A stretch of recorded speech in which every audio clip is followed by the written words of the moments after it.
The transgender furry lover of Charlie Kirk's alleged assassin has gone missing. Now, this was reported some time ago initially because the address for which this person lived, apparently mail was piling up, but now we've got a new report from the New York Post. Nobody knows where this individual has gone. Now, in my opinion, there are a lot of questions. There are a lot of questions over who killed Charlie Kirk. We don't have definitive proof yet, but evidence suggests it is Tyler Robinson. And let's just, here's the story. Charlie Kirk suspect, trans lover. And Lance Twiggs, the alleged lover of Tyler Robinson, missing. I actually think there's a decent probability Lance Twiggs is the assassin. I don't know for sure. I'm just saying, based off the evidence we have, we don't know who did this, but we know that there were trans people with foreknowledge. And there are a lot of questions. Now, Candace Owens has some new questions. She's had many questions, many questions, publishing texts, calling out TPUSA. And now the rumors online, I say rumors because I'm not trying to get involved in whatever this conspiracy stuff is, but many people online are saying Candace is now claiming, insinuating, I should say, Turning Point had Charlie killed and is covering it up. I say this because it's a widespread opinion among many people on X. I don't know that I agree because I don't watch all of Candace's videos. I have watched a couple of them in, following the assassination of Charlie Kirk. The team over at the Charlie Kirk Show and Turning Point have come out to refute claims or insinuations by Candace Owens. And I'm just going to tell you guys, this is some of the most demoralizing stuff imaginable. We've got this woman in the podcast, the segment I did earlier, this liberal podcaster, is doing a show where she's calling on, she's celebrating the murder of Charlie Kirk, calling on Democrats to get on board with the desire to kill conservatives, lest they kill those Democrats too. It's a psychotic statement. She should be in jail. Candace Owens has been doing extended shows, just pulling up old clips, but pulling up clips from the Charlie Kirk assassination, and then implying there is something that we should or should not know. And I'm just so over it. It's the most demoralizing thing, in my opinion. I watched the question. Let me play this clip for you, actually, and then we'll talk about what Candace Owens is saying. And I'll talk about the response from Turning Point. And I am so sick of everybody. I'll put it like that. I'm not here to pander to anybody. I'm not here to play stupid games. Man, I'm really just getting turned off of what the conservative movement is doing. And it's demoralizing. I'll put it like that. Before we play the clip, my friends, click the link in the description below. Go to the DC Comedy Loft and get your tickets now. I think we're close to being halfway to sold out, so there's still a decent amount of tickets. It's going to be November 8th, live taping of the Culture War podcast live. We've got Emily Saves America, Myron Gaines, Alex Stein, Brian Shapiro, very liberal guy. He says he's independent. But we will be debating dating in the modern era, which should get interesting. And you as audience members are welcome to submit your point of view on modern dating. You get a minute on the microphone. And if you make a good point, you are invited to join the debate for a short amount of time. So click the link, buy your tickets now. It'll be in DC. Don't miss it. Let's roll this clip. Warning. There is a warning. Some viewers. Mikey was behind the tent when Charlie got shot, and Mikey, in less than a second, does something that I find to be quite strange. Why? What does he do that's strange? He puts his phone to his ear, and he begins a conversation. So what? We're going to watch that clip in its entirety. Mark is going to bring it in. Oh, you can't really pause these clips.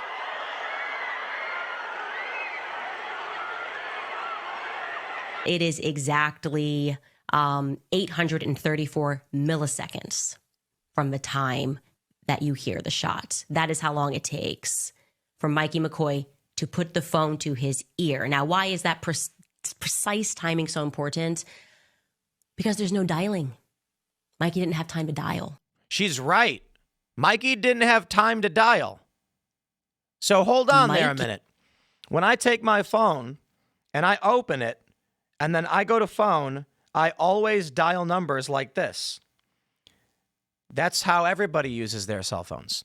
I'm going to give it to her in that After the shot happens, you know what? I'm not going to give it to her. Look, there's a split-second delay. Watch. He was already on the. You know what, man? I'm just so ready to punch a hole in my monitor. I'm sick of pulling up all of this inane, stupid bullshit. I'm swearing now. You know what? Here's the clip. Watch Mikey. He's on his phone already. There's a bang. He jumps, and then he puts his phone to his ear. Could it be that when you make a phone call, I literally just tap phone and I press? That's it. It's 2 taps. I don't dial numbers. I'm so sick of this. And he begins a conversation. So we're going to watch that clip in its entirety. Mark is going to bring it in.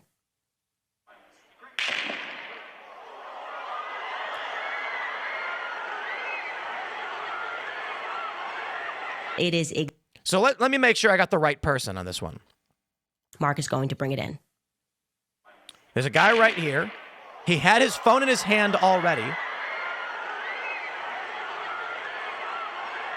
It is exactly 834 milliseconds from the time that you hear the shots.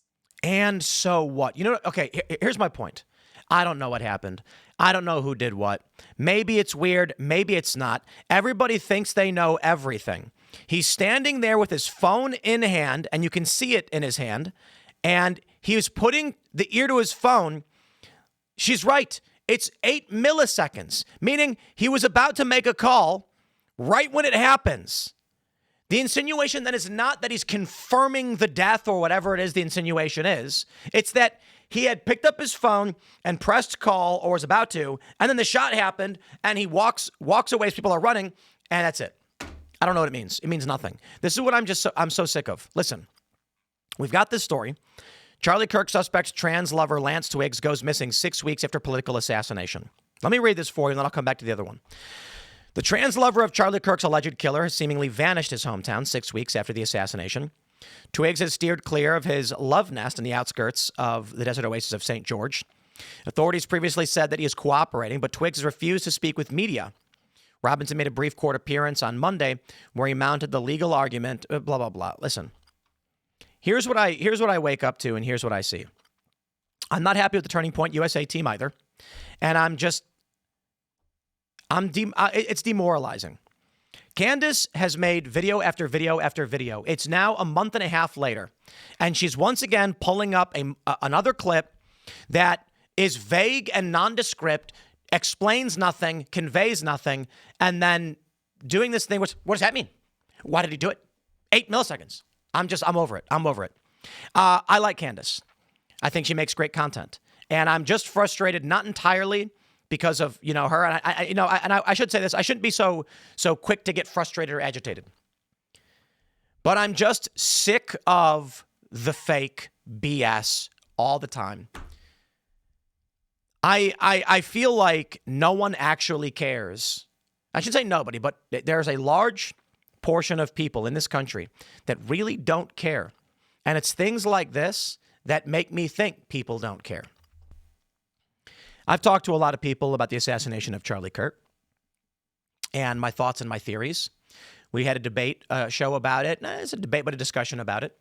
For what purpose do you take this video and then insinuate some untoward activity because a guy holding his phone, when the shot happens, turns around and puts the phone to his ear?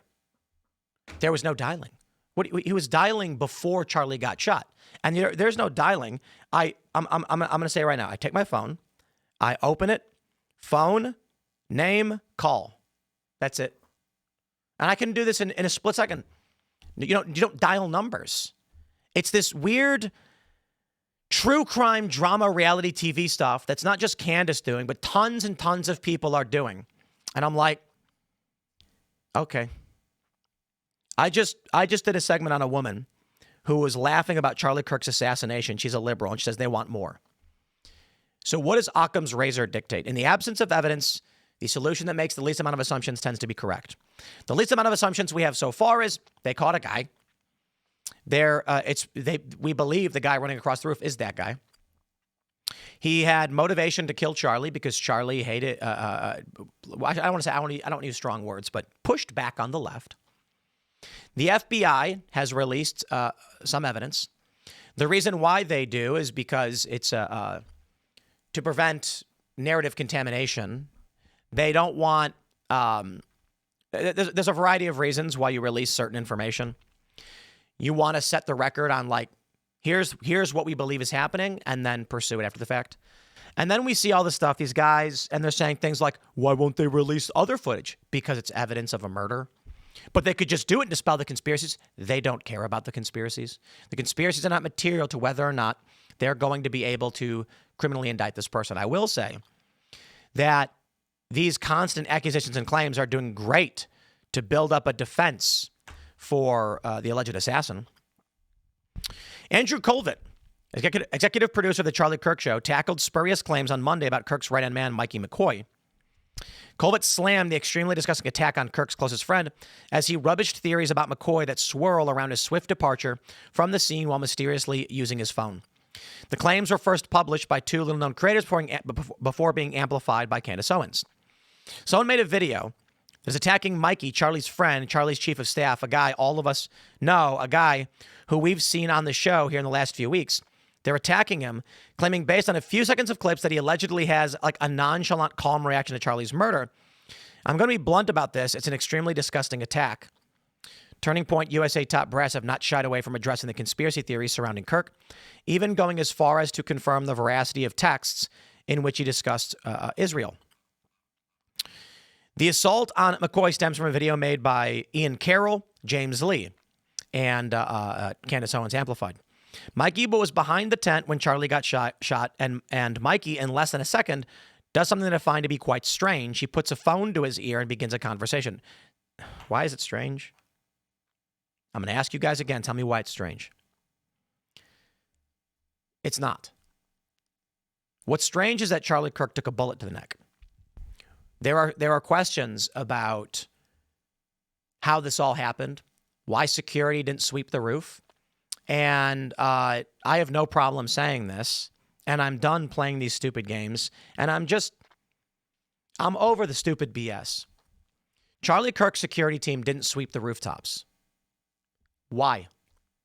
My understanding is that they were complacent. Jurisdiction for certain areas was handed off to campus police and security. They weren't taking it seriously. Now, by all means, you can be mad at me for saying that. I don't care. I've also had flack.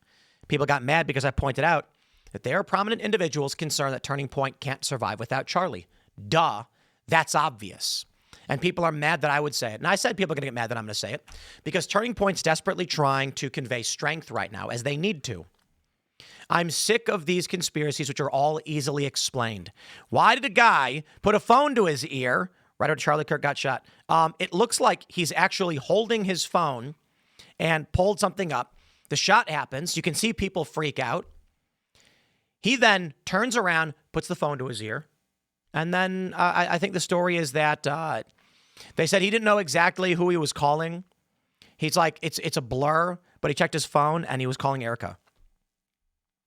Colvett said that Charlie had given them instructions if anything happened to him to call Erica. And I think I'm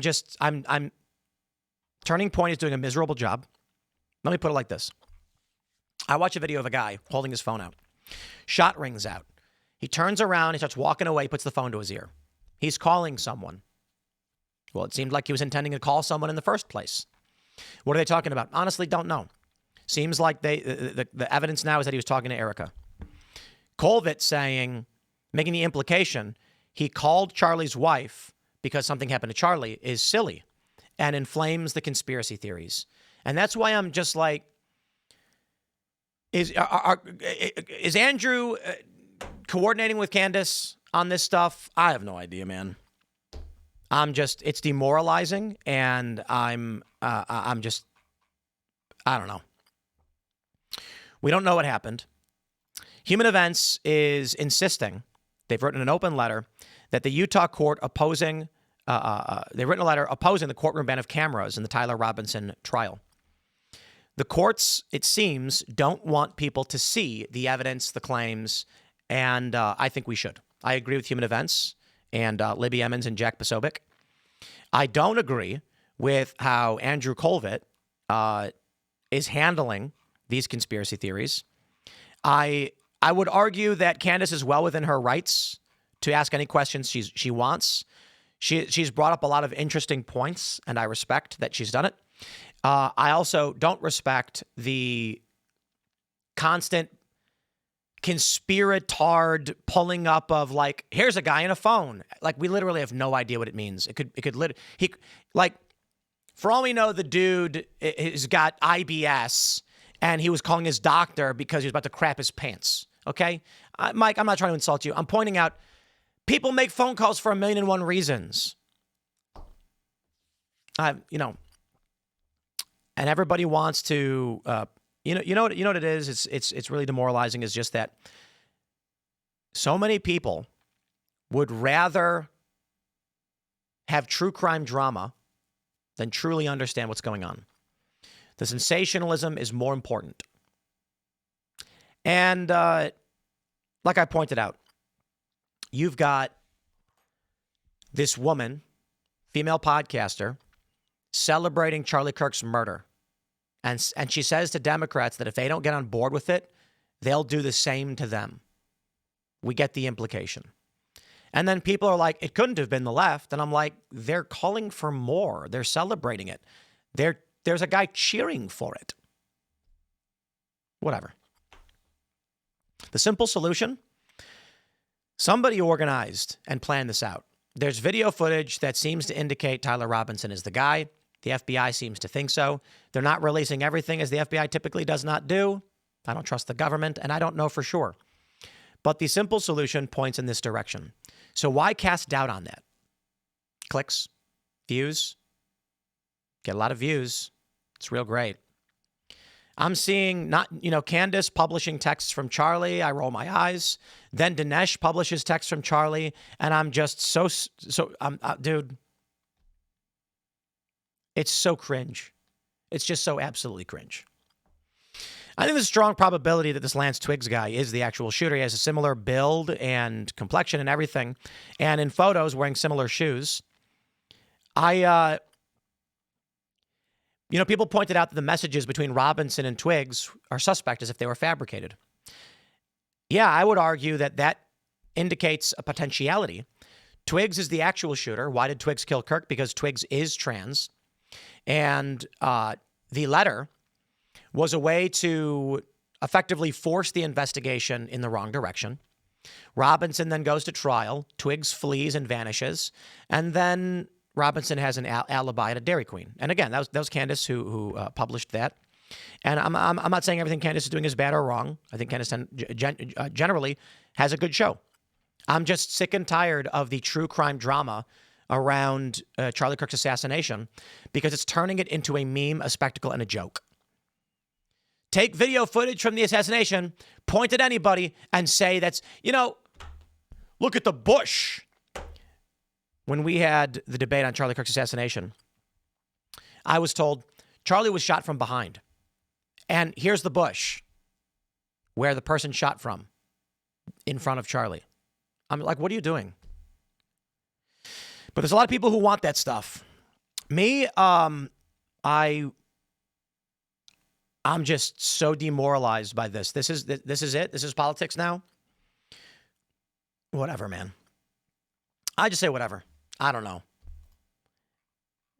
I don't need to be involved in any of this drama. We'll see what happens, I guess. I'll leave it there. Maybe we should do a Culture War Live on the Charlie Kirk assassination, and because we did one in studio, and bring up other people. But I'll say a few things. There are people who have just make things up. There's a claim now that the alleged assassin dismantled the weapon before fleeing. Someone just made it up. And that's what pisses me off to no end. In the video the feds released of what they claim is Robinson running across the roof, he's holding the intact weapon, and he climbs down and jumps off the roof. Then stashes the weapon, apparently, before fleeing. When did someone make up that he sat there and took out a screwdriver and took his rifle apart? because there's a photo of him where he seems to be walking normal, but you can't see where the weapon is? It's a different question. Whatever. I'm going to leave it there. Smash the like button, share the show, stay tuned. We got more coming up for you, and we'll see you all in the next segment.